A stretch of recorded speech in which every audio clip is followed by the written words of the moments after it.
로마서 3장 9절부터 31절 말씀입니다. 로마서 3장 9절부터 31절 말씀.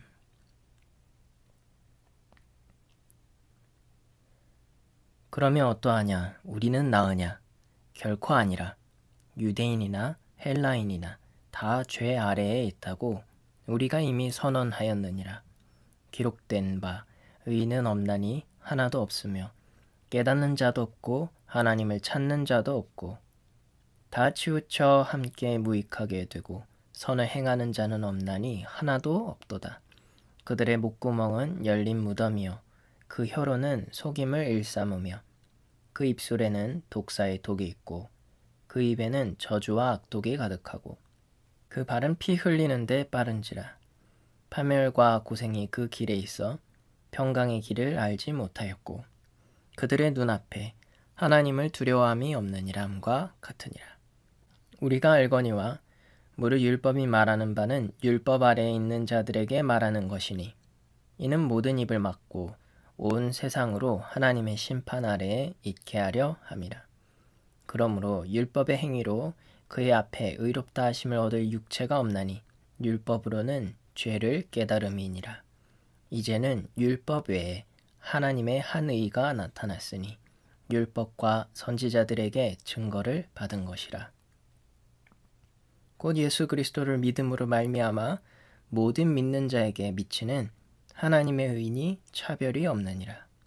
모든 사람이 죄를 범하였음에 하나님의 영광에 이르지 못하더니 그러므로 예수 안에 있는 속량으로 말미암아 하나님의 은혜로 값없이 의롭다 하심을 얻은 자 되었느니라.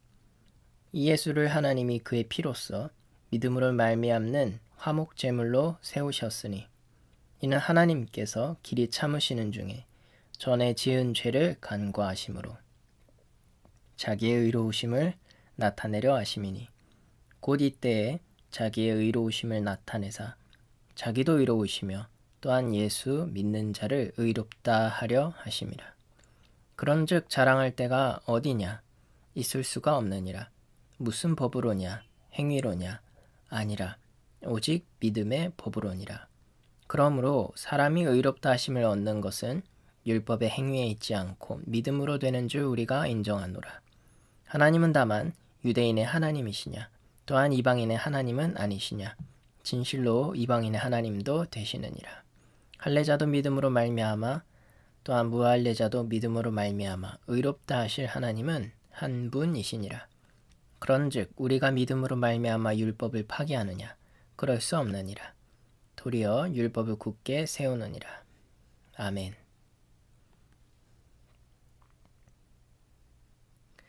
앞서 우리가 말씀을 통해서 본 것처럼 유대인으로 태어나는 것에 이점은 분명히 있습니다. 그러나 그것은 결코 우월하다는 것이 아닙니다. 누구도 예외 없이 유대인이나 이방인이나 죄의 속박 아래에 있습니다. 10절부터 18절 말씀 보시겠습니다. 기록된 바 의인은 없나니 하나도 없으며 깨닫는 자도 없고 하나님을 찾는 자도 없고 다 치우쳐 함께 무익하게 되고 선을 행하는 자는 없나니 하나도 없도다. 그들의 목구멍은 열린 무덤이요 그 혀로는 속임을 일삼으며 그 입술에는 독사의 독이 있고 그 입에는 저주와 악독이 가득하고 그 발은 피 흘리는데 빠른지라. 파멸과 고생이 그 길에 있어 평강의 길을 알지 못하였고 그들의 눈앞에 하나님을 두려워함이 없느니람과 같으니라. 아멘. 이것이 죄의 속박 아래에 있는 사람의 모습입니다. 그렇다면 율법은 어떤 의미가 있는 것일까요? 그저 심판의 면제나 하나님의 백성의 상징이 아니라는 것은 이제 우리가 압니다. 19절부터 20절 말씀을 통해서 바울은 이 질문에 대해서 설명합니다. 우리가 알거니와 무릇 율법이 말하는 바는 율법 아래에 있는 자들에게 말하는 것이니 이는 모든 입을 막고 온 세상으로 하나님의 심판 아래에 있게 하려 함이라. 그러므로 율법의 행위로 그의 앞에 의롭다 하심을 얻을 육체가 없나니 율법으로는 죄를 깨달음이니라. 아멘. 보편적인 인간의 만연한 죄를 율법은 깨닫게 합니다. 먼저 하나님을 떠난 인간의 실체를 깨닫게 되어 다양한 핑계로 자신의 결백을 주장하며 책임이 없고 무죄하다고 주장하지 못하게 한다는 것입니다. 또한 하나님 앞에서 사람은 의롭게 설 수 없는 존재임을 깨닫게 하는 것입니다. 21절 그리고 22절 말씀입니다. 이제는 율법 외에 하나님의 한 의가 나타났으니 율법과 선지자들에게 증거를 받은 것이라. 곧 예수 그리스도를 믿음으로 말미암아 모든 믿는 자에게 미치는 하나님의 의니 차별이 없느니라. 하나님을 떠난 인간의 실체는 어느 누구도 예외 없이 사람의 욕망과 본성이 생각과 마음에 영향을 주어 10절부터 18절 말씀에서 우리가 보듯이 핑계치 못할 죄인입니다. 사람이 스스로 구원할 수 없고 사람이 사람을 구원할 수 없습니다. 그렇기 때문에 하나님께서 은혜를 베푸십니다. 하나님의 의를 나타내십니다. 바로 예수 그리스도이십니다. 결코 유대인이나 이방인으로 차별하지 않으십니다.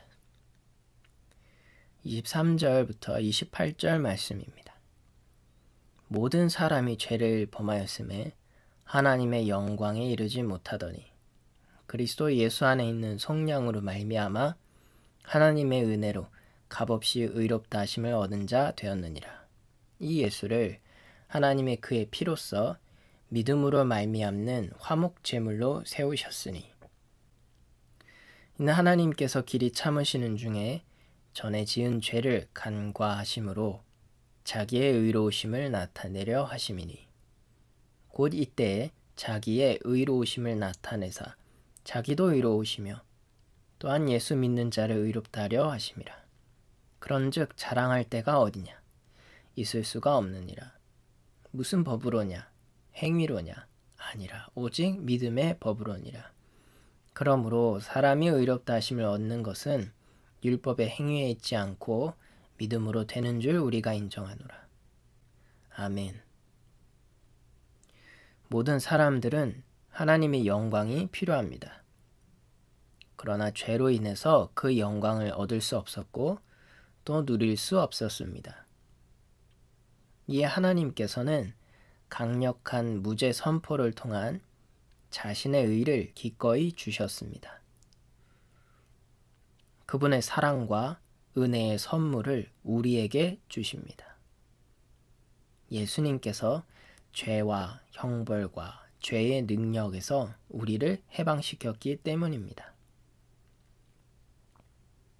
예수님께서 죄를 지고 가는 희생이 되었고 십자가에서 죽으셨기 때문에 우리는 자비를 얻게 되었습니다. 우리는 자비를 구하기 위해 그분께 갑니다. 왜냐하면 하나님은 예수님의 신성한 피를 믿는 믿음으로 우리가 용서받을 수 있도록 마련해 주셨기 때문입니다. 이제 우리가 예수님을 믿고 그분 안에 서 있기 때문에 하나님은 그분의 눈에 우리를 의롭다고 선언하셨습니다. 영광을 얻을 수 있는 의의 자격을 부여받은 것입니다. 그러면 우리가 자랑할 여지가 어디에 있습니까? 우리가 율법을 지키는 일 때문이 아니라 우리의 믿음이 우리를 하나님 앞에서 의롭게 하는 것입니다. 그러므로 우리가 그분의 눈에 의롭다는 하나님의 놀라운 선언은 우리가 예수님이 그리스도이신 것과 그를 통해 행하신 일들을 믿을 때에 이루어집니다. 그럼 결론적으로 하나님은 유대인의 하나님일 뿐입니까? 아니면 모든 인류를 위한 하나님입니까? 주님은 모든 사람의 하나님이십니다. 유일하신 하나님은 우리 모두를 똑같이 대하십니다. 율법을 무효화한다는 것이 아닙니다. 믿음이 율법의 역할을 확립하며 깨닫는 것을 뛰어넘어 정말 이르러야 할 하나님의 영광을 얻고 누리게 합니다. 놀라운 은혜입니다. 29절부터 31절 말씀 보겠습니다. 하나님은 다만 유대인의 하나님이시냐? 또한 이방인의 하나님은 아니시냐? 진실로 이방인의 하나님도 되시느니라. 할례자도 믿음으로 말미암아 또한 무할례자도 믿음으로 말미암아 의롭다 하실 하나님은 한 분이시니라. 그런즉 우리가 믿음으로 말미암아 율법을 파기하느냐? 그럴 수 없느니라. 도리어 율법을 굳게 세우느니라. 사랑하는 여러분, 우리에게 예수 그리스도를 허락하신 하나님을 찬양합시다. 예수님을 통해 하나님의 의를 주신 것에 감사합시다. 이 놀라운 신비를 믿고 믿음을 통해 하나님의 영광을 풍성히 누리시고 승리하시기를 예수님의 이름으로 축원합니다.